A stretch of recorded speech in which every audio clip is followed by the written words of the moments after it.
First of all, can I thank you for inviting me to speak this Christian Aid Week? Apart from being the former minister of Burbage Congregational Church and of Hinckley Baptist Church, for the last dozen years I've also been working with people from a wide range of churches as the chair of our local Hinckley and Burbage Christian Aid group. So perhaps I could take a little of our time outlining what we're doing locally.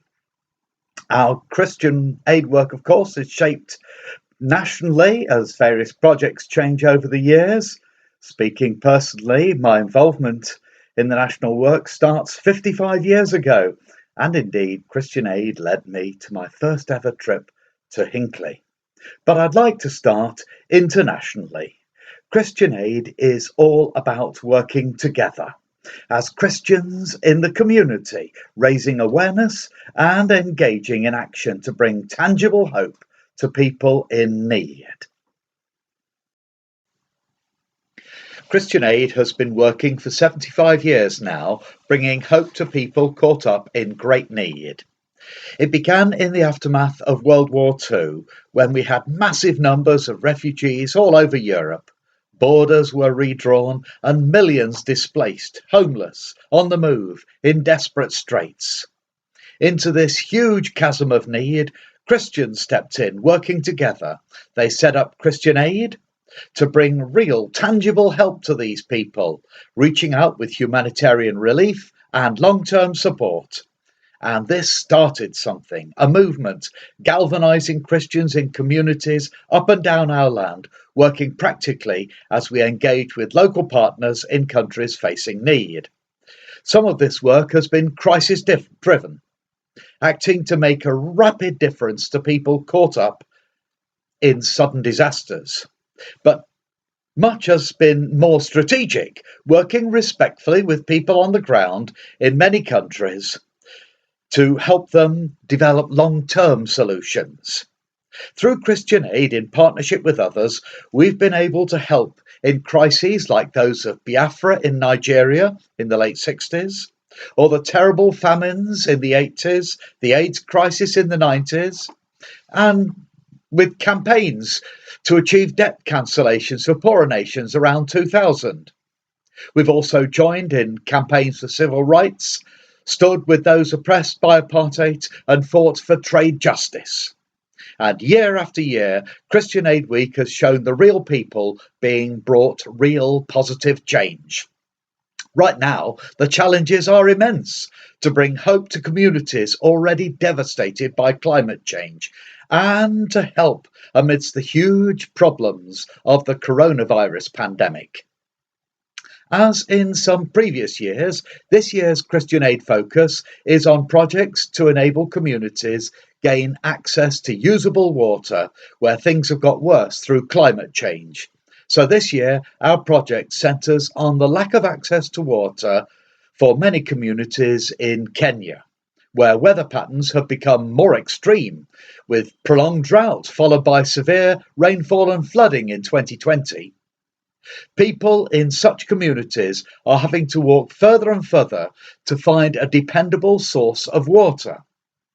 Their animals are becoming weak, unable to provide milk or to be sold. Two examples, Rose and Florence. Rose is a grandmother. When she was young, she recalls, the rains were reliable and there was plenty of food and water. But it's all changed. The rains are totally unreliable now. She says, because of climate change, I worry a lot about food, and I pray to God that the rainfall will become normal like it used to be. To support her grandchildren, she has to walk long distances on an empty stomach to get water. But we can help Rose, as we've helped Florence. Florence is a widow with 4 older children. She had to walk 6 hours every day to collect water, just for cooking and washing.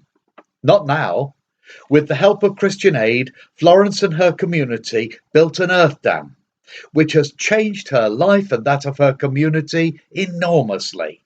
With that water, she's engaged in community gardening, can keep chickens and livestock, and run a bee farm to harvest honey, which she can sell with her friends at the market, and sell some of the spare vegetables for extra money for her family. She is thankful for the support of people in the UK through Christian Aid, and she prays that God will bless us. Now, Christian Aid operates across our nation to bring hope to people in need elsewhere. My own direct involvement in this national work of Christian Aid started 55 years ago this week. I was brought up in Kirby Muxloe, and the churches there worked together, and in 1966 promoted our first ever Christian Aid walk, with people sponsoring us per mile of the walk. This was certainly going to get into the local newspapers because we had a local celebrity firing the starting gun, the then Miss England, number 3 in the then Miss World competition, who lived in Glenfield. She supported our work and started us all off. And the walk was 28 miles, with our halfway point in Hinckley. I think it was the Methodist church where we stopped for lunch and my first visit to this neck of the woods. In the succeeding years, these walks shortened to 25 miles, then 17. By the time I was back in Leicestershire, it was down to 5 miles or so. And as my children grew up, I took them with me on the sponsored walk. The first year I took my 2 older boys with me. I can remember carrying 4-year-old Alex on my shoulders for the last mile. But walking through the fields, it was a great opportunity to talk together. Why are we doing this? Because people in some other countries have a much harder time getting the basics of life, and we can raise money to help them.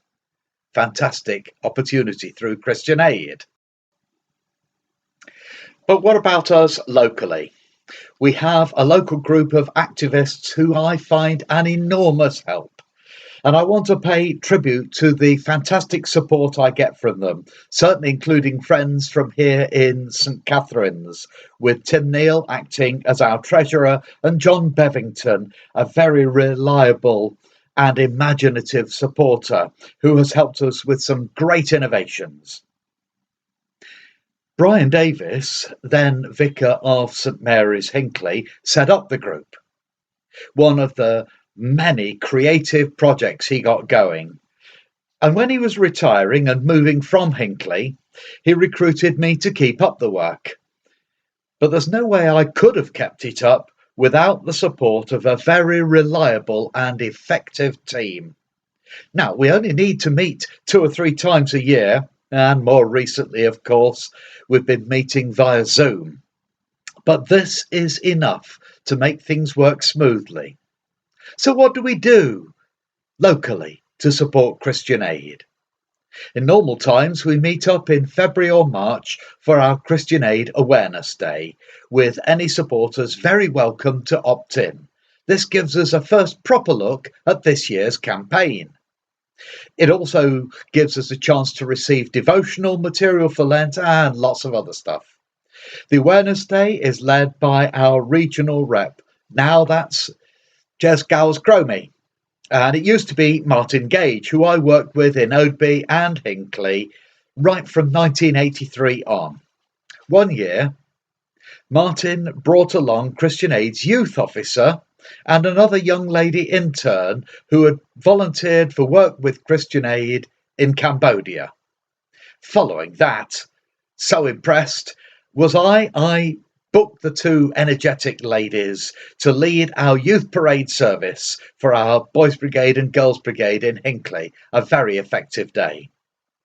Now, in late April, or occasionally in May, in a normal year, we hold our annual fair. This has not been a normal year. So we decided life would not be fully back to normal or anything like it just yet.